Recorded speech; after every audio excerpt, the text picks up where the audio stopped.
golden desert dunes, brutal summers, and an up-and-coming winter sports scene? At first glance, it seems unlikely, but sports typically linked to sub-zero temperatures are breaking new ground in Qatar.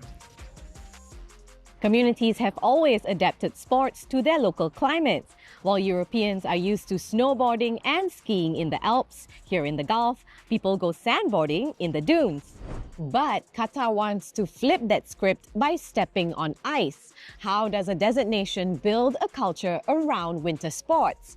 I'm Laila Humaira, and this is Qatar in Motion.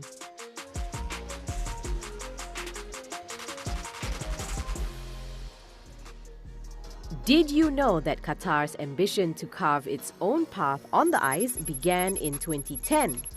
That's when the Winter Sports Committee was established, laying the groundwork for sports that are not quite synonymous with the Gulf. A decade later, the country debuted at the Winter Youth Olympics in Switzerland, even placing 5th in 3-on-3 ice hockey. Since then, Qatar's appearance on the international winter sports stage has become more frequent, participating in the Winter Youth Olympic Games in South Korea in 2024 and the Asian Winter Games in China last year. That momentum is being built from the ground up. At the grassroots level, interest is already growing. A few years ago, Qatar hosted the first ever curling training camp in the region. Today, the sport is played in schools, lighting a spark in youth that may have grown up in the heat but are embracing the challenge of the cold. These young curlers are among the faces of Qatar's growing winter sports sphere. 3 times a week, they escape the summer heat, pick up their gear, and glide on the ice.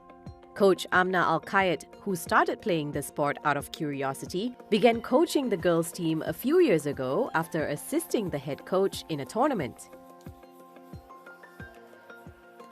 I really enjoyed it, and that's what's put more passion for me to teach the people about curling and to learn them how to curl, how to balance themselves, how to enter, how to feel confident inside the ice.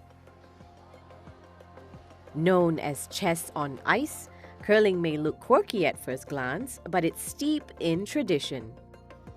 The 16th century sport has captivated people all over the world since becoming an official Olympic sport in 1998. But what's a game that was first played in medieval Scotland doing in the Gulf in the 21st century? For the last years, the expansion of curling is great, and I'm so glad that so many countries right now play sports. Like more than 70 countries all over the world play, and it's grow and it's develop, and we hope Qatar will be one of them. I hope we'll see a lot of fans who will enjoy Team Qatar playing and win international events. Most of the girls on the team have between 1 and 3 years of experience playing the sport. But how and where do newbies begin? So Coach, thank you so much for having us here today, having me here today. Can you tell me, how do I learn to start curling for a newbie like me? What should I know, the basic rules? First of all, you're very welcome. And curling is a really nice team basic sport. It's a winter sport. You play it in the ice, and it has some basic steps and some basic rules. So there is 2 teams. We have 2 colors, as you see, for the stones. So the 2 teams plays the stones, and when they finish, for each team they have 8 stones, and each team has 4 players. Okay. So we have the first player, the second player, the third player, the fourth, and we have player who's the skip, and the team who throws the stone, and two persons to sweep. The point for the playing is to score and you see the circle, we call it the home. Okay. So you have to score more near to the middle. Okay. So the more it's close to the middle, the more you take the point. Okay. And when they finish this 8 yellow stones, this 8 red stones, they see the score. Can you teach me the movements of curling then? The most important thing to do on the ice is you have to control your balance. Yeah, because you wear on your foot. So if you write with your right hand or you use your right hand, you put the slider thing on your left foot. The one stone, it's around 20 kg. Yeah. You see? Yeah, so we don't lift it, we just push it on the ground. Okay. Yeah, so it slides. These steps, I will let my player hand to teach you how to do the 6 steps. First step, you put your foot in the hack. We have a hack foot, we have a sliding foot. Okay. So the hack foot is the one without the slider, sorry. So you put your hack foot. Second step, you go 1 step forward, just a little bit with the sliding foot. Then you crouch down. Okay. This is the 3rd step. And the 4th step, you have to elevate your back from the back. And the 5th step, you have to go back with the stone and your body with the stone. And then you can go. Wow. But don't let those seemingly easy movements fool you. Having tried it myself, it's a lot harder than the athletes make it look. This is sport about the physicality. It maybe doesn't look like that, but it is really, really tough sport. This is all about the strategy, about the tactics, thinking about your team or other team, what they do, what you do. And it's exciting. And every game is a different game. Other than strategy and the technicalities of the sport, curling also teaches values that can be practiced off the ice. The most important thing in sport and life and your everyday daily life is respect. You have to work with respect, talk with people with respect, enjoy your life with respect. The second thing is the teamwork. I really enjoy it. You can actually see even in the practice, we enjoy the teamwork and we see ourselves like as a family from the teamwork. For the athletes, being part of a historic chapter in their country's sporting legacy makes the experience even more special. I am so happy that I am one of the first generations in curling. There's now many young people are coming, juniors. Now we have our own arena, and I'm so happy that people will come and try. That people around the world need to know that we have curling in Qatar and we have a huge team. This ice skating rink used to be a multi-purpose hall for all kinds of sport. Well, now, instead of volleyball, handball, or other typically summer sports, it's been transformed into a training ground for Qatar's winter sports athletes. So whether it's curling, speed skating, or ice hockey, many are practicing their skills and competing here.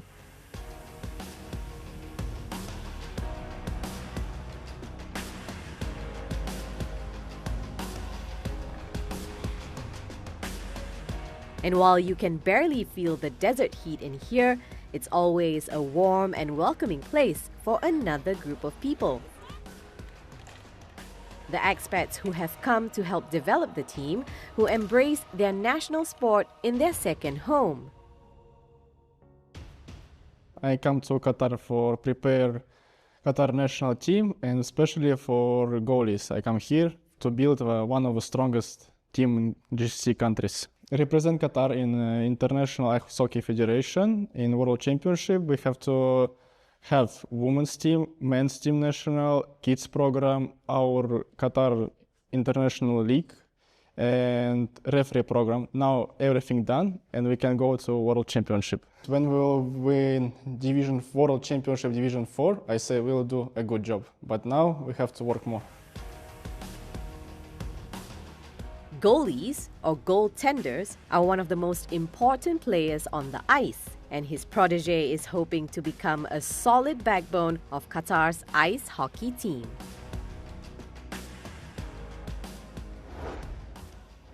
To be a goalie, you need to be a little bit crazy. It's hard for anyone to imagine that there is someone can put himself in front of a puck, weighs 170 grams, 80 kilometer per hour speed. It needs reaction time. You need speed, you need mobility, you need to be flexible because the change direction in less than a second. The puck change the direction from right to left. So you need to have a lot of energy and power and stamina in your body. So you need to work on it to maintain your stamina. Hockey goalie is more than the half of the team because playing as a goalie, your mistake is a goal. Goalie has one job also extra on him, which is to direct his defenders, his forwards, to maintain the shape, to save the box from players. I also redirect the players as the situation is happening in front of me. So that's why we also need to read the game. It gives you feeling like you have to be responsible on the ice. You are the responsible one for the entire 15 players, 20 players on the ice. Since we start practicing and having coaches that leads us and try to develop our skills, skating and shooting, we reached that level. As everybody knows, it's European sport. So the one challenge that we had here as a team is to make this sport famous in the desert. At the very beginning, we were like 20 players, 25 players, but after a few years of competing, trying hard, we end up to have around 70 to 80 kids. We have a women's team, we have a men's team, and we have a kids team. So this makes us feel very good, feel proud that, especially to add in a golf, a women's team, it's not that easy. But with working together, team and Olympic committee, we get it. I hope our team competes in a very high level, and especially Olympic Games.